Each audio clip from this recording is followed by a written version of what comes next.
আসসালামু আলাইকুম বন্ধুরা, কেমন আছেন সবাই? সকাল সকাল একটু বেরিয়ে পড়লাম ঘোরার জন্য। এখন আমরা নামতেছি ডাউন হিলে, মানে ডাউন আর হাই হিল দুইটা মিলিয়ে আছে এইখানে। সকাল সকাল বেরোইলাম আমরা, এখন মানে হোটেল থেকে বেরোয় পাহাড়ের উদ্দেশ্যে রওনা হইলাম। যতগুলা পাহাড়ে পাবো ততগুলোই ঘুরবো। এই যে দেখেন, এখন এই যে এইখান পুরা খাড়া পাহাড়, এখান দিয়ে আপনার মানে যত প্রেশারে গাড়ি তুলতে পারেন অত ভালো। একদম প্রেশার ছাড়া গাড়ির জন্য রিস্ক হয়ে যায়। যে এইখানে আবার বেশি খারাপ, এর জন্য গাড়ি খুব স্পিডে উঠা লাগতেছে, না হলে গাড়ি আপনার গাড়ির উপরে প্রেশার পেরে যায়। কিন্তু যতই বলেন, যতই কষ্ট হোক, পাহাড়ে ঘোরার মজাই আলাদা।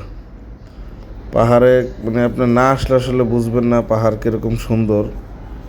এটা অনেক সুন্দর, আবার রিক্সও। ওয়ান ওয়ে রোড, এই চাঁদের গাড়ি আসে, তারপর আপনার হঠাৎ রাস্তার মাঝখানে গাড়ি দাঁড়ায় থাকে, এই বিভিন্ন রিস্ক, বিভিন্ন সমস্যা।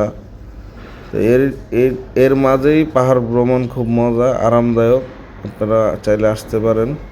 আরেকটা বিষয়, আসার আগে আপনারা অবশ্যই হোটেল ভাড়া নিয়ে, মানে হোটেলের ফোন দিয়ে কনফার্ম হয়ে তারপরে আসবেন।